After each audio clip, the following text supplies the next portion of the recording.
Langlois, and myself, Jennifer Cook. I'd like to welcome you to the overview of bariatric surgical procedures. Our first speaker for this afternoon is Dr. Rich Deep-Gill. Dr. Rich Deep-Gill joined the Calgary Department of Surgery in the August of 2015 in the section of general surgery. He was born and raised in Calgary before shifting to Edmonton to pursue his MD at the University of Alberta. Please join me in welcoming Dr. Gill.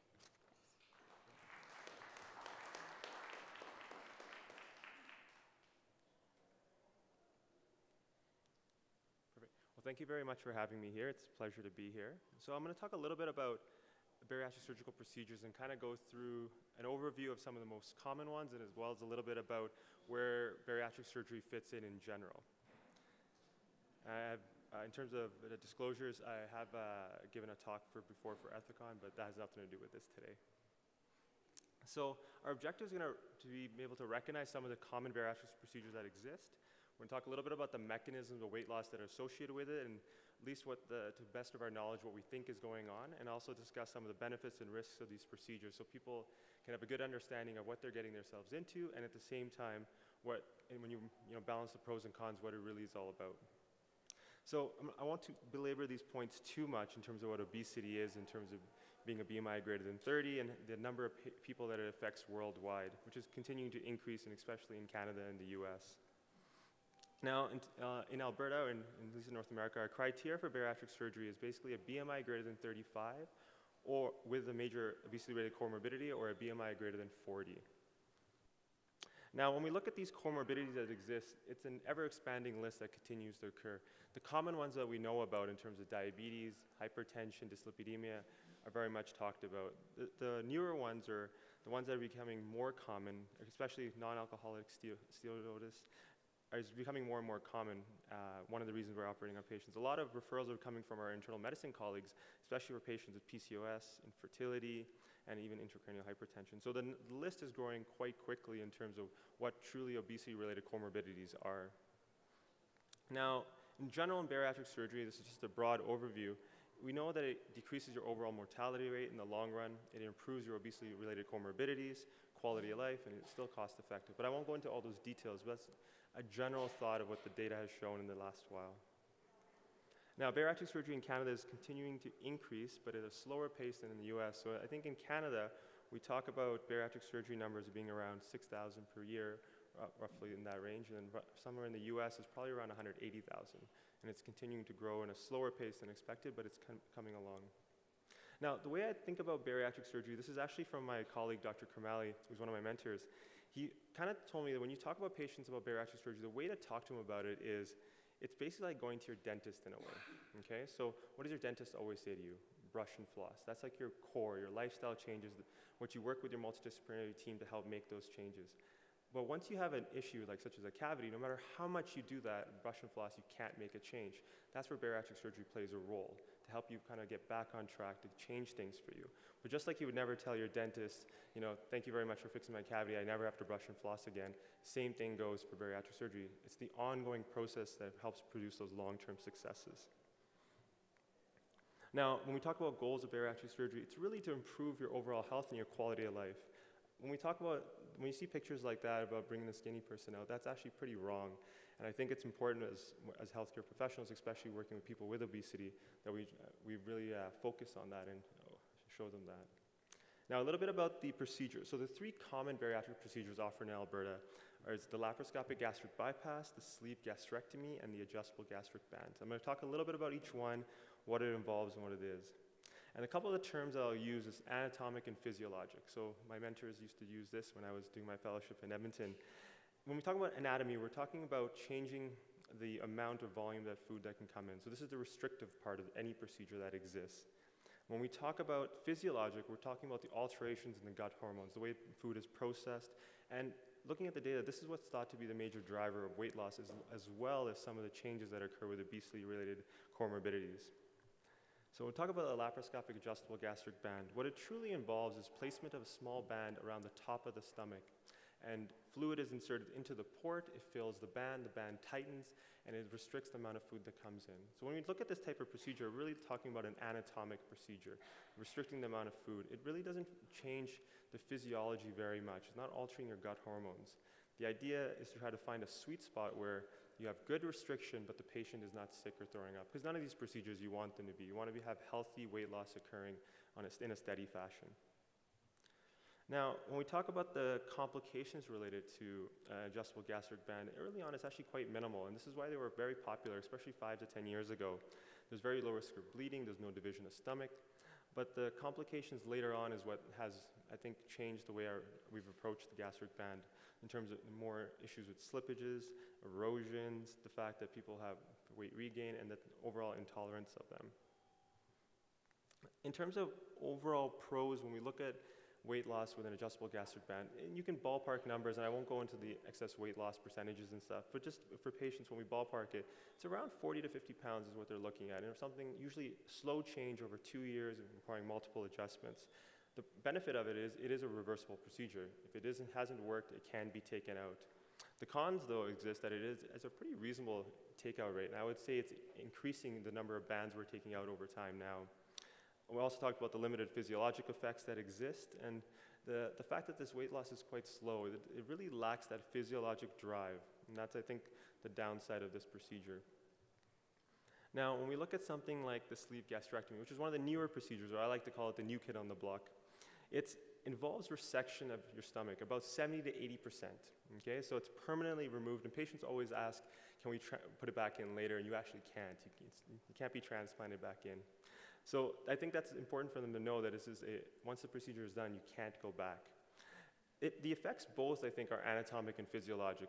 We talk about the restrictive effect. You remove 70 to 80% of your stomach, you're going to have restriction. It's going to limit the amount of food that's going to be able to come in, and that's one important part. The physiologic change is related to the gut hormones. We talk about ghrelin, but there's others that we're still looking at in terms of in animal models to figure out what it is, and seems to alter patients' hunger, and he seems to drive that weight loss further. And I think that's why when you look at this, it has better results overall than the band has had as more of a restrictive type procedure. And the follow-up data is ongoing. I think we're almost up to 8, 9, or almost 10 years now in terms of follow-up. Now, this is just from the Cleveland Clinic. When we talk about these risks, it's important to talk about early complications and late complications of what exist. It's always important to talk about leak rates that exist, because that's any staple line. It's a long staple line as well. That's important for patients, especially very early on. We talk about strictures or stenoses. We see this a lot less common in Canada because of the way we form our sleeves. We're more conservative in terms of sizing them. And I think that makes a big difference, especially when you think of looking at the stomach here. If you're too narrow, I don't have it here, near the incisura, you're going to have issues with the sleeve. And that's one of the things that has helped, I think, lower those types of rates that we see in Canada. Now, it's also important for them to know that there will be a certain percentage of patients, and anywhere up to 20 to 30%, that will have some amount of GERD post-surgery. This may be very minimal. It can be controlled a lot of times with PPI therapy, but in some patients it will be quite severe, even though that number that actually would require some type of revisional procedure is relatively low. And overall, it's shown to be quite safe in terms of very low mortality rates.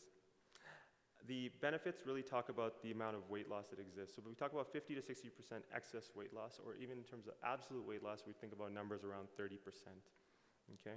The remission rates when we talk about diabetes, probably around 50 to 60%. It seems to be more related with the weight loss that occurs, so it's a little different than the gastric bypass, which we'll mention here, but overall pretty good outcomes, as well as improvements in sleep apnea and high blood pressure and other obesity-related comorbidities that we see. I talked a little bit about these. It's important that these patients, they're really part of a multidisciplinary program, because that's what really helps them provide them good success, because the sleeve is a restrictive procedure, but like any bariatric procedure, it can be beat if you don't continue those same lifestyle changes that you've had beforehand and continue to improve upon them.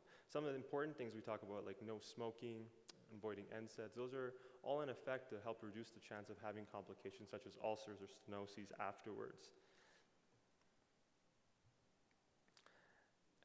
I think we mentioned a little bit about this.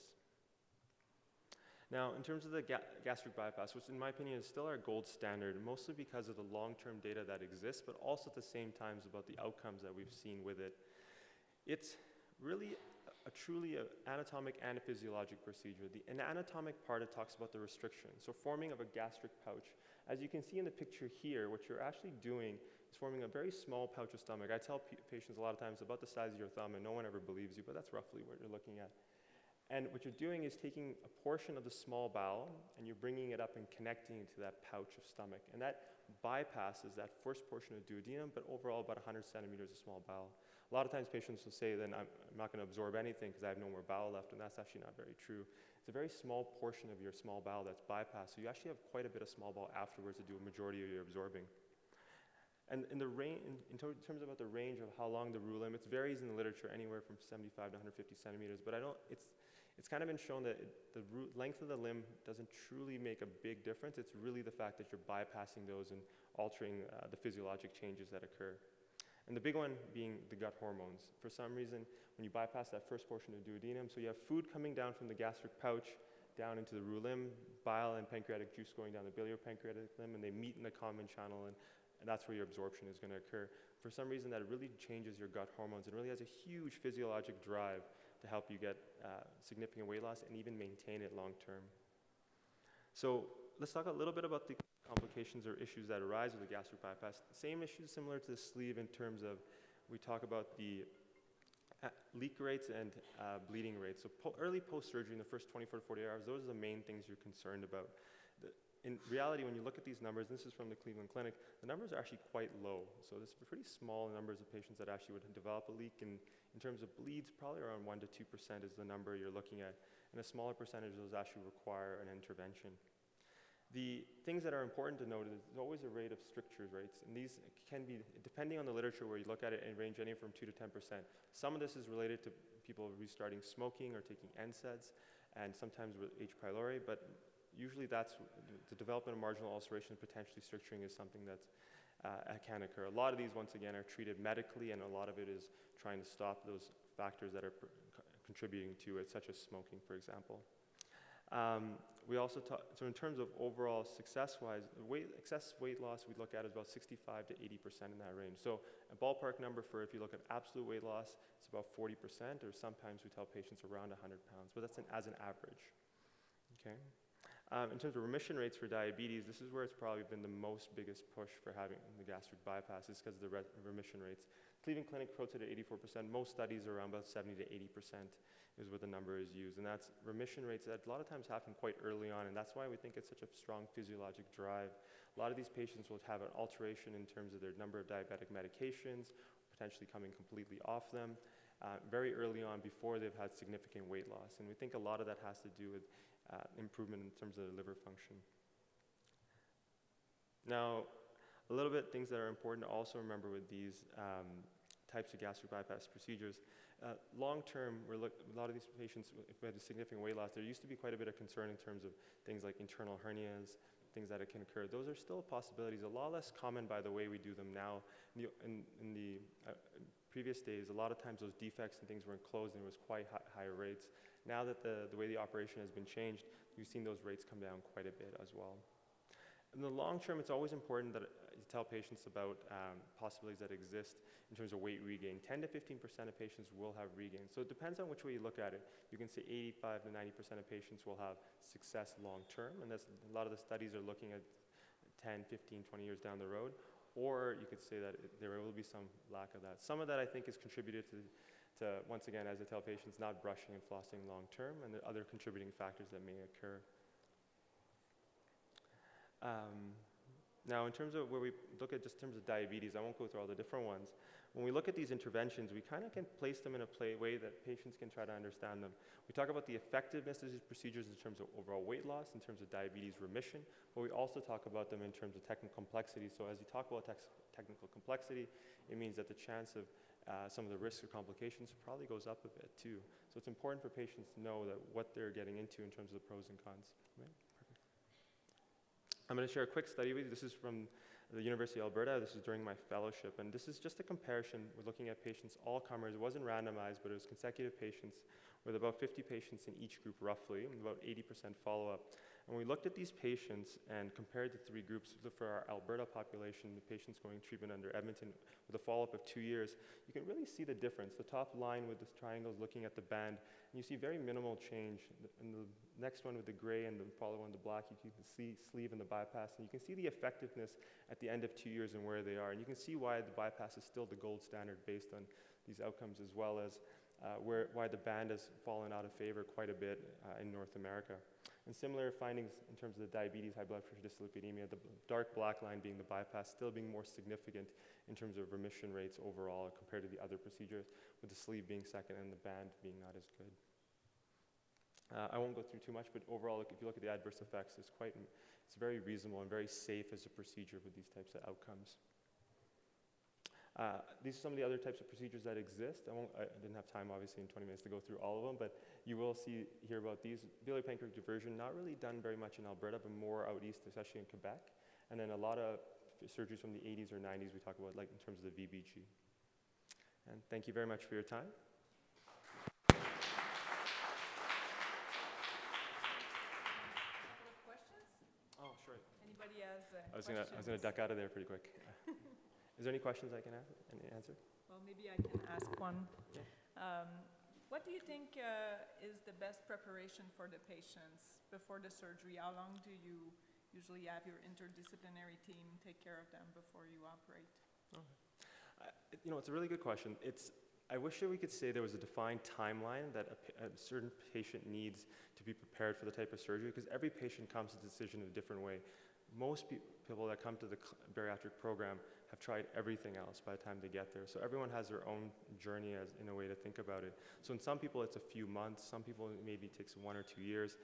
I think it's important for us not to provide any pressure to them to decide one way or the other. When they're ready, they've gone through the program in terms of making those lifestyle changes, dealing with any mental health issues, working with that whole team, and the team feels that they're ready and the patient is ready, I think that's the ideal time. So no set time for any particular patient.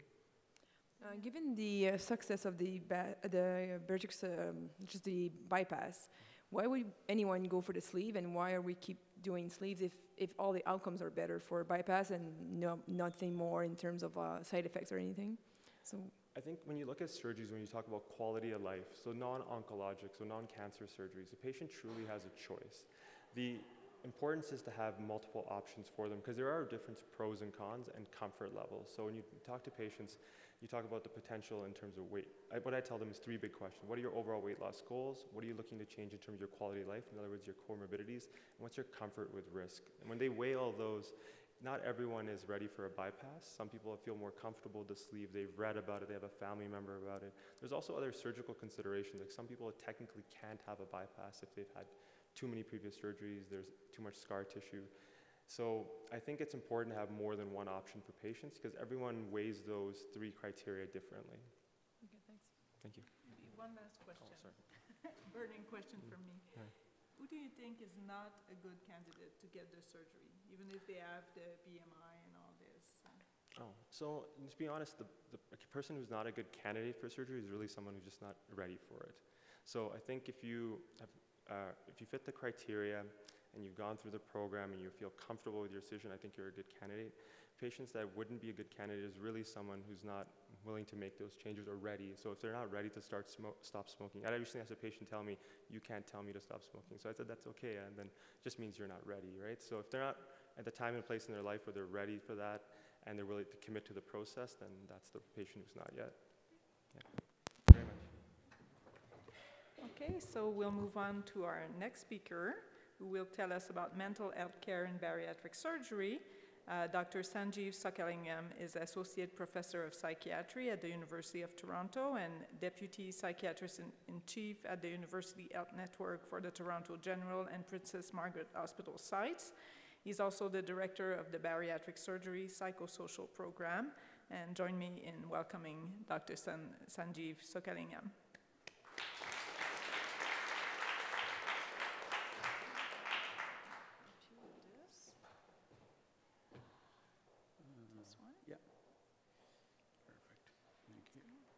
Thank you. Great, thank you. It's a pleasure to be here and a pleasure to be talking about this topic. I'm glad to be speaking about this because I think it picks up on Dr. Gale's comments about suitability, readiness, and how we can better prepare and work with our patients to support them with bariatric surgery long term.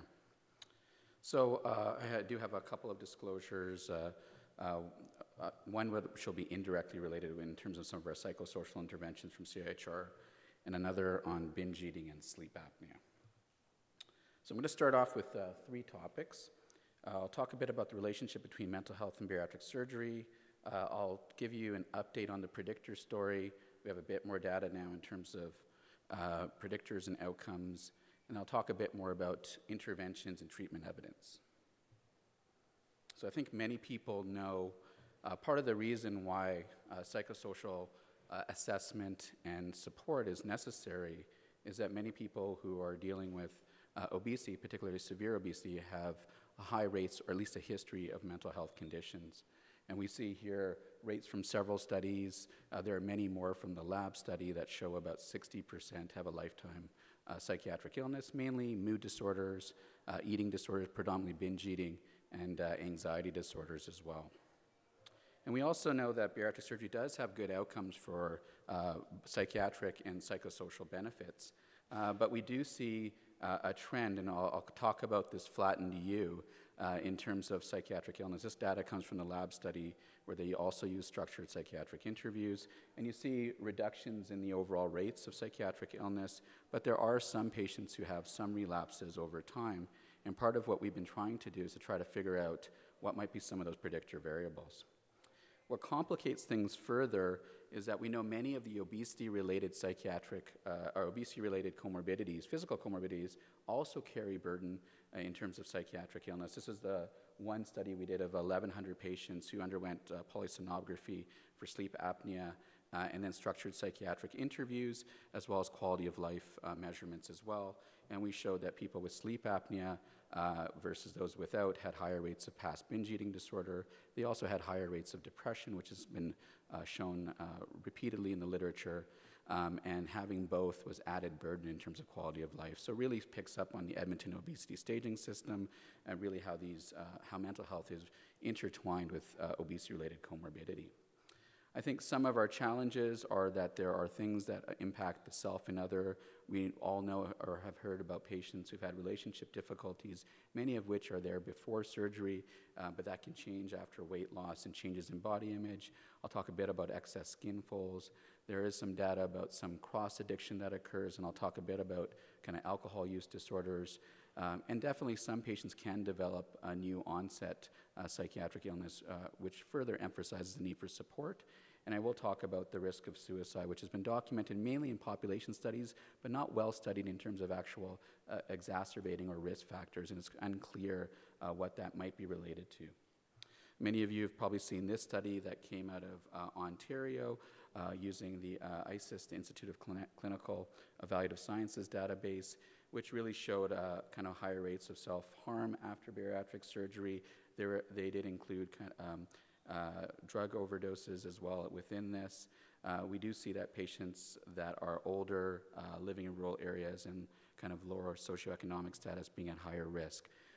This kind of parallels some of the other data on suicide and suicide attempts. Again, we're not clear if this is related to body image changes, medication changes, or other variables which have not been controlled for in many of these studies. The alcohol story is a bit more conclusive. We know that there are changes in metabolism, higher peak alcohol after especially Roux-en-Y gastric bypass, more so than other procedures, and longer time to clearance of alcohol. And this is a study looking longitudinally at patients who had been assessed before bariatric surgery and then 1 and 2 years afterwards. We generally see in many of these studies, including the King study, about a 7% onset of new onset alcohol use problems in patients after bariatric surgery, likely related to absorption issues, but also several risk factors such as pre-existing substance use, including smoking, so low levels of alcohol use before bariatric surgery, lower time for abstinence before surgery, males and younger patients as well. So I think something to keep in mind as part of our assessment process. I did talk about excess skin folds. As patients lose large amounts of weight, we know that patients are often distressed by that. We do, and many programs I know across the country do extensive education on excess skin folds. This was a study we did looking at patients who received body contouring and those who did not. Cost was a limiting factor, but definitely a pretty profound benefit in terms of quality of life for those who received body contouring versus those who didn't. And interestingly, we did a follow-up qualitative study with those patients. In addition to cost, I think fear of another surgery was also another problematic factor, as well as shame about being preoccupied with their body image. And maybe that was another way of being an easy way out. And so I think that was an important finding that had not previously been reported in the literature. So I think I've talked a bit about some of the psychiatric or psychological sequelae that related to severe obesity treatment. I think one of the things we've been trying to look at, what are the predictors of post-surgery weight loss and quality of life? Depression used to be a huge story. People used to look at pre-surgery depression. There's a lot of literature now that pre-surgery psychiatric illness is not a good predictor of outcomes after bariatric surgery. There was a recent study by Dawes, I think in JAMA Surgery, that actually showed no significant benefit for many of the psychiatric illnesses before. But what is clear is that patients who develop more significant psychiatric symptoms after surgery, such as depression, that there are increasing levels of or association with poorer weight loss and quality of life. And that extends to patients with more severe psychiatric illness. This is a study we did that followed patients at 1 year, and we looked at patients who had severe mental illness in our clinic, so recurrent suicide attempts, bipolar disorder. We had a couple of patients with schizophrenia, those who had other psychiatric illness, and those who had no psychiatric illness. And these are patients who are stable, so those are their historical diagnoses. And then we followed them over the course of their 1 year, looking at weight loss, looking at quality of life outcomes. And really, we showed within our program here that there was no difference in outcomes, even those who had a severe history and compared to those who had some psychiatric illness and those without. But more importantly, I think part of this was patients who had severe psychiatric illness probably didn't get as much benefit from their mental quality of life, which makes sense because of the added burden and where they were starting from in terms of some of their psychosocial variables, as well as some of the determinants of health that they had to endure as part of this procedure. So I think it shows that you can get good weight loss outcomes and physical quality of life, and you'll hear this theme about mental quality of life as well.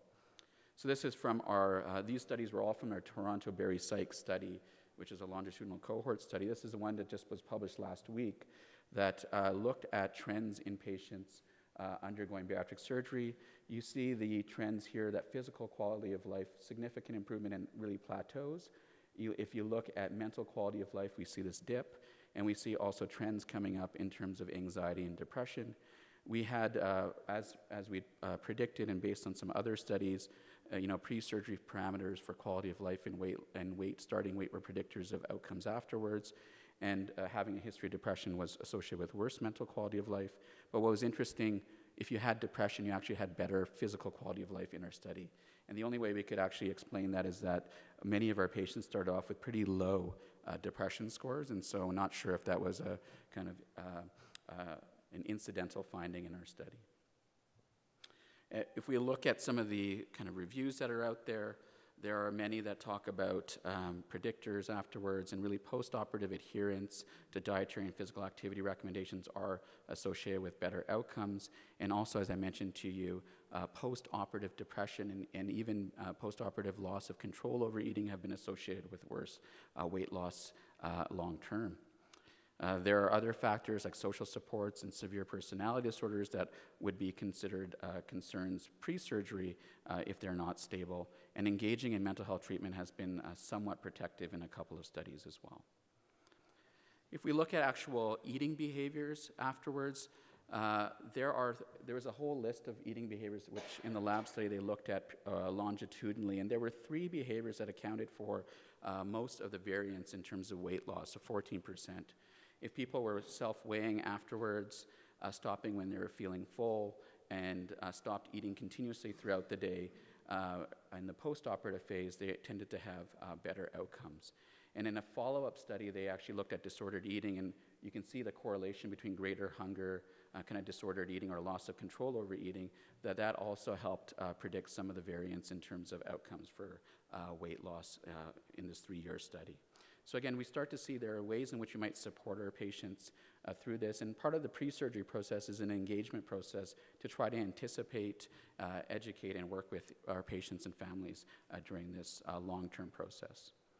These are some of our contraindications that we use, which are based on the ASMBS guidelines, and our psychiatric ones are by our OBN Mental Health Task Force, which look at specific parameters. So we look at stability, and I just showed you that it doesn't really matter if you have severe psychiatric illness. It's really about stability that has an impact on outcomes. So really, you want to make sure patients are not having any recent hospitalizations or suicide attempts or severe symptoms or suicidal ideation. Again, adherence is another factor, which I'll talk about. And I think key about adherence is not blaming patients, but working with their patients and trying to understand what might be some of the factors that might be contributing to difficulties engaging in some of the changes or in behavior, diet, and care. So there, in terms of the predictor story, I'm going to talk a bit about the holy grail, about how do we figure out who does well after bariatric surgery. So we have some predictors. We don't have many tools that work quite well.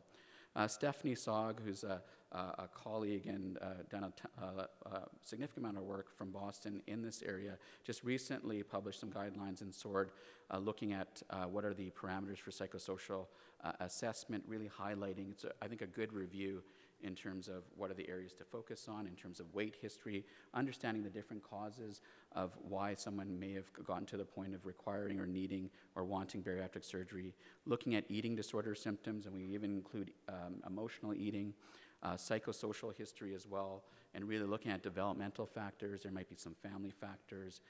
Within that, we often see things like bullying and difficulties in childhood relationships and trauma. And then health-related behaviors from substance use, but also ability to engage in adhere to certain guidelines in physical activity. We are working on a tool, and I show this because many times when I present, and we just had it happen yesterday that someone said there's a Toronto Western phenomenon where you guys have this big psychosocial team, and we work in another center, and how do we actually translate some of these outcomes to our center? And so we've tried to work on developing a tool here that was compared to our psychosocial gold standard, and we have a cutoff score. And this tool has several domains with parameters about risk stratification. This is really a readiness assessment tool, and it identifies people who might need more assistance during that pre-surgery phase. It's not about whether it's suitable or not suitable. This is about, are you ready right now, or do we need to help you in certain ways and engage in other treatments and supports? So in terms of the follow-up and care, I think we have this phenomenon where we have lots of work and investment pre-surgery. We have, if you look at programs internationally, we have less frequent follow-up, but in that first year we have probably the most follow-up. When 1 to 5 years, we often have transitions back to primary care and then variable follow-up afterwards. What I would argue with you is that I think it's important to identify ways we can engage patients, whether it's a bariatric center or more collaborative care types of models with primary care throughout this process. And when people have heard me talk about attachment or relationship style, this is where I get very psychiatric and shrinky on you. And so that there are ways in which, if I were to break it down, that some patients require more increased support because they're more anxious in their relationship style, probably due to long-standing adversity or events in childhood, and those who are more self-reliant, where you tell them to, I'd like for you to take your diabetic medication on a daily basis, and they tell you, I'm actually going to take it the way I want to, and I'll listen to you at a certain time when I feel comfortable and I can trust you. And that's not to fault of any patient. It's unfortunately a factor of environments and relationships early on that become a working model within healthcare.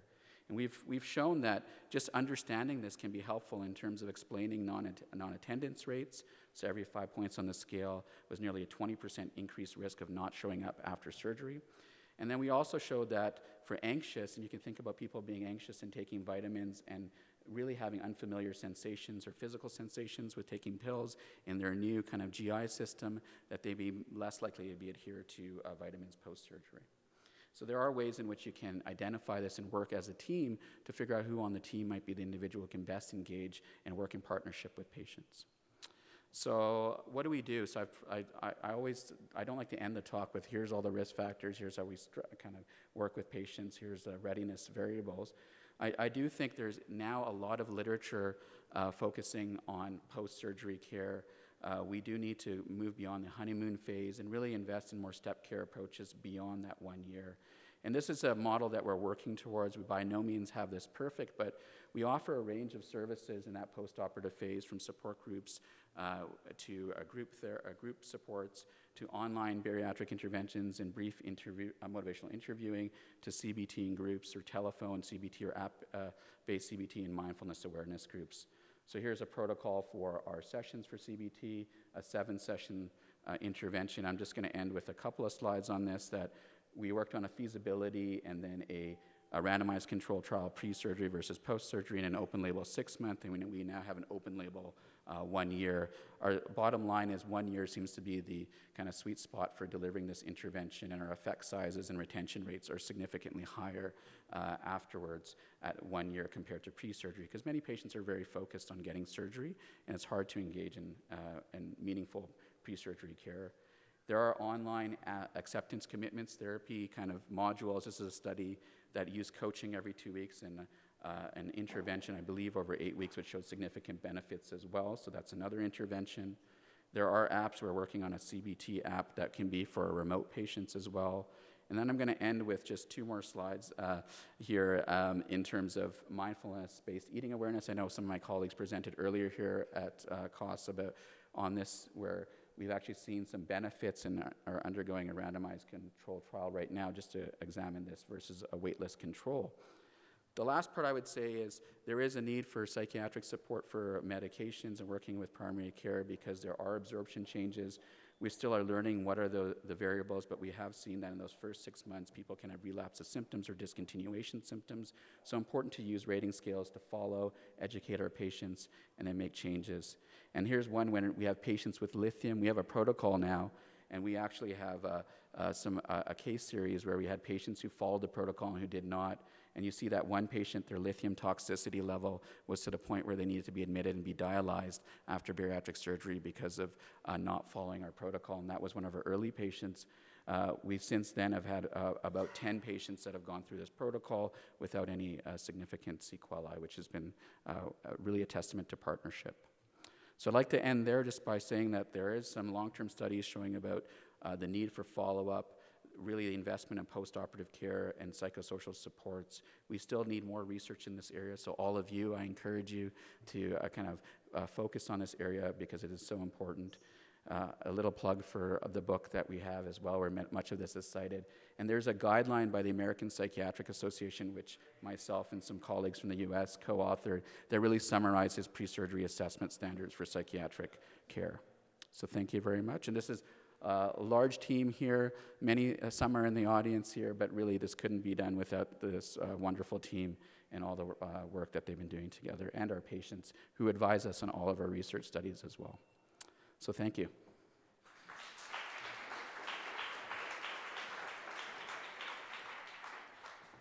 Okay, we'll open the floor for questions. Please come to the mic. I'll take the chair's prerogative by asking you a question first. So the skin reduction surgery is amazing in terms of how it's not covered by OHIP. Yes. And I was wondering if you could just frame the improvements in quality of life or mental health relative to bariatric surgery or another type of surgery, just so I could understand how important it is. Well, I think for many patients, as much as we show images, we talk to patients before surgery, it's really hard to imagine, much like bariatric surgery in the sense that until you go through it, it's hard to know what it entails.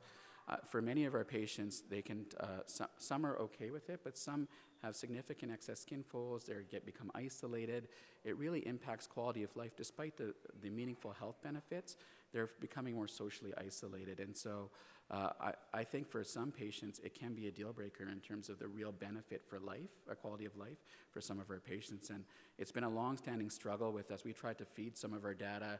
Our patients have sent letters to our MPs to really advocate for this without really much benefit. So I don't know if others have had any other benefit in terms of lobbying for greater support, but I really see it as an essential part of bariatric surgery. Sanjeev, great talk. You previously mentioned that distance from your center predicts how many patients actually go ahead with the operation. Does that also affect psychiatric comorbidities after the operation, how far they live from Toronto Western? Yeah, so we have a study actually. I can't tell, I don't know the data just yet. It's being analyzed about our telepsychiatry followed patients versus those on site, just to see what happens with adherence and some of our outcomes long term. I can say that I think it is a bit more challenging to get the psychosocial supports. You think about, they're in remote communities. That's why we're looking at models like Project ECHO, for example, to support remote communities in bariatric aftercare. But I imagine it's probably a result of the lack of psychosocial supports in many of these remote communities. Yeah. Great, thank you so much. Okay, so thank you to Dr. Sanjeev Sukalam. And our next speaker is Dr. Daniel Birch. He's the Medical Director of the Center for the Advancement of the Minimally Invasive Surgery at the Royal Alexandra Hospital. He completes advanced minimally invasive procedures for a wide variety of gastrointestinal disease, including bariatric surgery, and is an author on over 100 peer-reviewed publications. Please welcome Dr. Birch.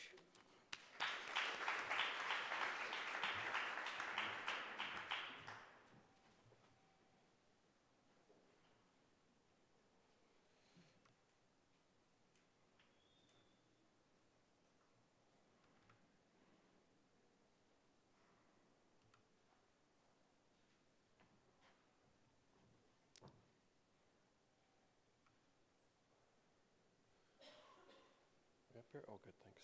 Okay, thanks everybody for coming. So we're going to change gears here a little bit and talk about something that I don't think people really have talked about too much in the past. We're going to talk about medical tourism, and this is something that we've actually had to deal with a lot in Edmonton, and I think it's a really important phenomenon that we're seeing specifically with respect to obesity management and bariatric surgery. So I'll go ahead and give you the punchline right away. So I don't recommend medical tourism for patients, and I think we have a lot of rationale for that. And it's not because I think if you travel outside of Alberta, anything terrible happens. It's typically because what we see is patients are having a very different model of care that we wouldn't practice and we wouldn't support. And we do see things happening to people that we think are unfortunate and that could have been avoided. And unfortunately, we've accumulated quite a dramatic experience with people traveling for surgical treatment specifically, and we've studied that for a couple of years.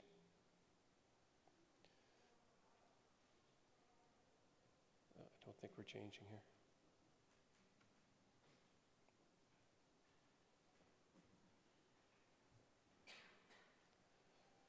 I broke it. I can break anything.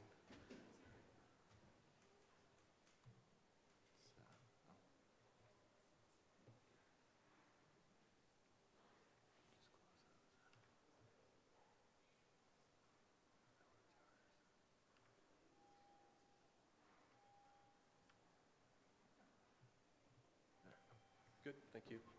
In terms of disclosures, we do a lot of education with surgical residents and nurses.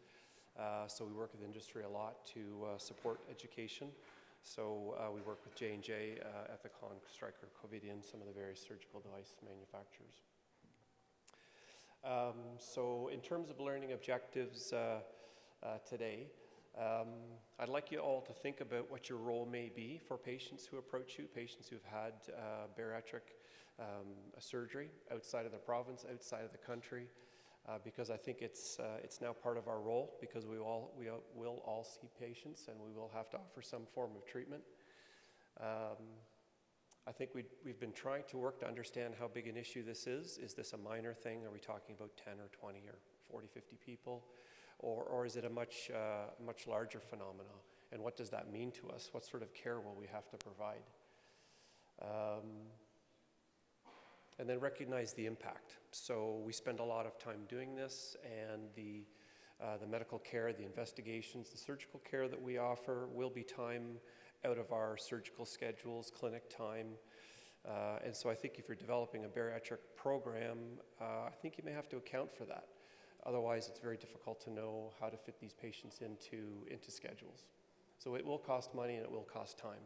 So just some examples of some of the things that we've seen that's affected our impression of patients traveling for surgical treatment. So these cases go back a few years, but there are different examples, and of course, unfortunately, we continue to see patients like this. Some people need non-urgent care, and some people need urgent care. So here's an example of a patient who had an adjustable gastric band, which is a procedure that we used to do quite a bit in the past, not so much now, who developed a complication. Ultimately, she developed an erosion of the band, which is an uncommon phenomenon typically, but it wasn't recognized what the band is or the system that's involved. So she had treatment for what was perceived to be a subcutaneous infection, and the port was then managed, infected port was managed with antibiotics, and ultimately the skin was opened, exposing that port. That patient then was referred to us, and of course she had to go on to significant surgical treatment to identify the port erosion or the band erosion and have that removed. Here's another example of a patient a couple of years ago who had a band. Didn't really have a program team supporting her, so when she became pregnant and had difficulties with the band, there was a bit of mystery surrounding all the troubles that she was having. Fortunately, we were eventually contacted, and by that point, the band was in a poor position. It slipped, one of the problems that can happen with bands. Had to bring the patient over to our hospital and go through some sort of dramatic measures to get her stabilized, ultimately have sort of an earlier delivery and then have the band removed.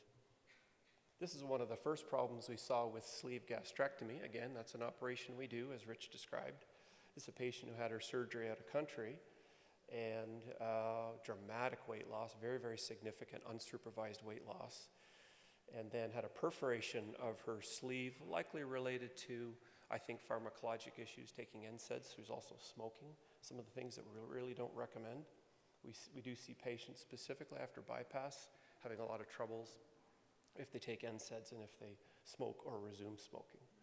So she came to us, and again, this is one of the very first patients that we started to see sleeve problems, and it was a very complex process with her, trying to get her stabilized and healthy and ultimately out of hospital. And this is a relatively new referral that we've received, and not trying to be critical to physicians who refer these patients, but describing a patient who had a sleeve gastrectomy out of country. Again, dramatic weight change, dramatic weight loss, lots of reflux regurgitation. It's a very dramatic syndrome we do see with sleeve gastrectomy, and ultimately being referred to us for fundoplication surgery, which you can't do when you have a sleeve gastrectomy because there's really no fundus to the stomach left, and it's actually a very complex issue. I think we actually operated on this patient last week, as it turns out, and that's a clip down at the bottom. You won't be able to read that, but that's our manometry study. So we do a lot of esophageal manometry in patients who are struggling after some of these procedures, and we do pick up patients that have esophageal dysmotility. We don't know whether that's pre-existing or not, again, because they really haven't been part of a structured process. So medical tourism is a really significant issue, and now with the power of the internet, anybody can find just about anything online in an evening of searching for treatment procedures, whether they're standardized or experimental. And these programs tend to be very well organized, and sometimes I think they're far more organized than we are, because they can communicate with the patient very well, very quickly, and often patients will have a surgical date very, very early in the communication process, and we can't do that. So we've talked with lots of people who have traveled out of the province, out of the country, to get surgical care, and to try to understand what it is that would motivate someone to do this, because it's a pretty dramatic decision. It's potentially life-altering for people. So these are some of the things that we've identified as reasons for why people would do this. They sometimes don't think that they can get the care in their province or in Canada. It's not accessible to them. And that may be because they perceive the treatment isn't available, or they simply don't know about programs that do exist. or they think they're ineligible, and then so the care is not available to them. They're concerned about the wait time, and they're right. The time that people wait to treatment is completely unacceptable. People should not wait years and years for surgical or treatment, medical treatment. But they do, and they do this all the time, and people get very frustrated by it, but more than that, they get very frightened about their health status. So what's going to happen to me while I'm waiting for 2, 3, 4, 5 years for care? And should I wait? And then ultimately, they make those decisions. Sometimes people think they have to pay for their care, their surgery. We see that a lot, and we inform people that they don't have to pay for some of these treatments, and they're usually surprised by that. And number 4 is an interesting one because I've talked to a lot of people who feel they'll get better care. They'll get better care if they leave the province. They feel they get better care if they leave the country. So you can see people where their confidence in the healthcare system has really eroded. And that's something they feel very strongly about. So how do we put numbers to this? Again, is this a small issue? Is it not too important for us? So we've tried to study this in Alberta, but there are a couple of studies that are available that can guide us a little bit and give us some orders of magnitude, which is something that we've been trying to do. So this is a Fraser Research bulletin that basically, through survey of physicians, estimates that over 50,000 Canadians in 2014 traveled for medical care. And that's all aspects of medical care, surgical, medical, and not just obesity treatment or bariatric surgery. And here's a second study from the Conference Board of Canada, and again, through survey approach, estimates about 80,000 Canadians may have traveled in 2012, but was able to break it down into various types of treatments that people travel for, including bariatric surgery. So if you crunch the numbers a little bit and do some real back-of-the-envelope math, again, it's going to give us some numbers. So if you run it through, you can estimate that potentially 1,500 Albertans will travel each year for bariatric surgical care outside of their province. And if we assume this phenomenon's been happening for a while now, maybe 10 years or so, there's probably 15,000 Albertans who've, have had bariatric surgery, really don't have a point of access, don't have a program to fall back on, and are out there kind of on their own. And I think these numbers are completely valid. If anything, I think they're probably low. And that's an important phenomenon for us because we offer bariatric care, we offer urgent care for patients who need it, and so these people come to us.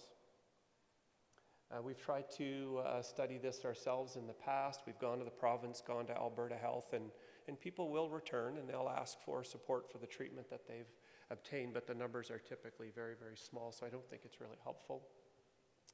And then we have been successful in establishing a medical records flag, so I hope that over time we'll be able to track this a little bit better. So the problem is when patients return home or to their home province, they can often come back with significant problems and complications. Some can be very acute. In other words, they had their surgery 3 days ago, and then they show up in the emergency room, and others can occur afterwards, and then we do have to deal with this. And these are just some of the publications that we've put out there trying to study this a little bit more. So the acute management is fine. That's what we do. We look after people if it's a band or it's a sleeve or it's a bypass. But you need a surgical team, a medical team to be able to offer that care. You need a setting and an environment where you can bring these people to the OR pretty urgently. But this costs a lot of money. So we've done some studies. This, I think, was looking at about 62 patients that we would consider medical tourists, looking at all the investigations and treatments that they've required. And I think our grand total there was about $1.8 million over, I guess, 4 years for about 60 patients. And again, these are not complete models. These are not the be-all, end-all in terms of understanding what this means to our system, but it's giving us an order of magnitude of what we have to deal with here. And I don't believe that the phenomenon will slow. If anything, I think medical tourism will increase in frequency yearly. So these can be pretty clinically demanding patients. They can come back with some really unusual scenarios that we wouldn't really typically see. We don't often understand their care. We don't know what operation they had. We may get a surgical note or we may not. It may not be in a language that I can read. And if I can read it, I still don't understand what was done. I'm not sure what a patient's anatomy was before surgery. So did they have a large diaphragm hernia? So we have to kind of put the pieces together.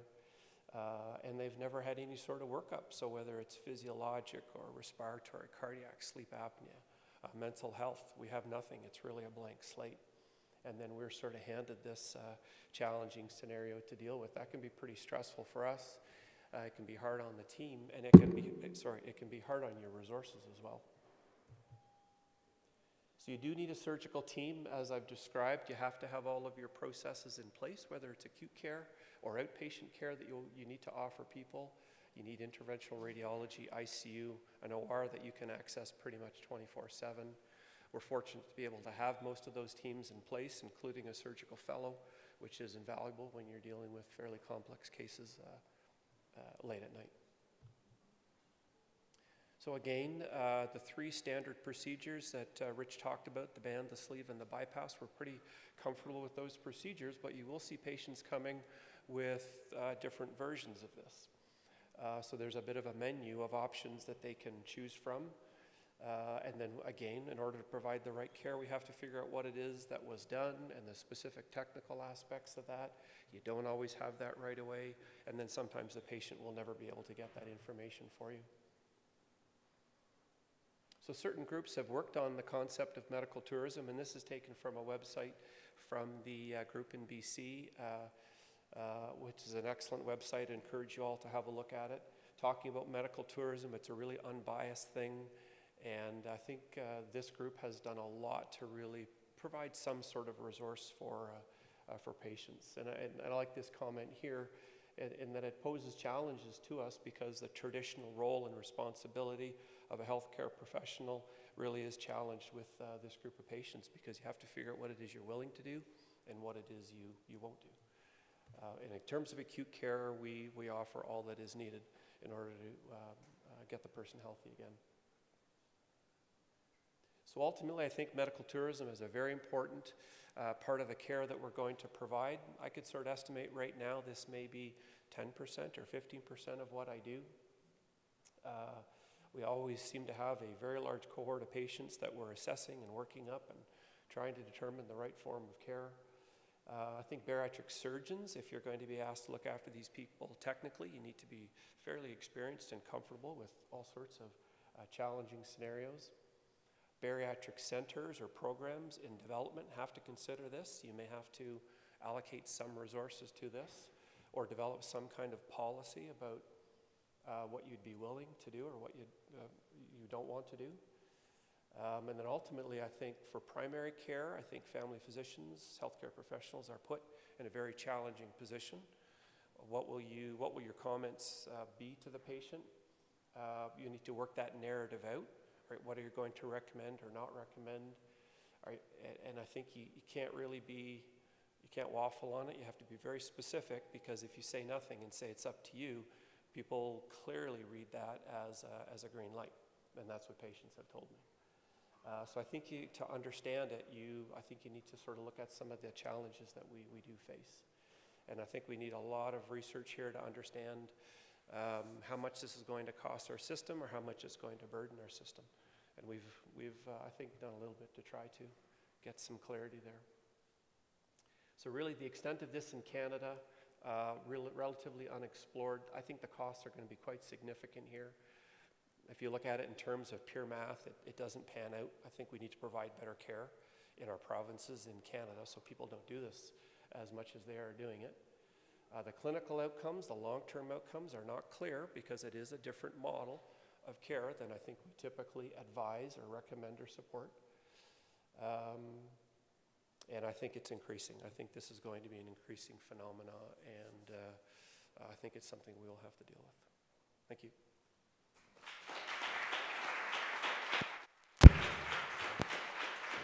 Thank you, Dr. Birch. Any questions?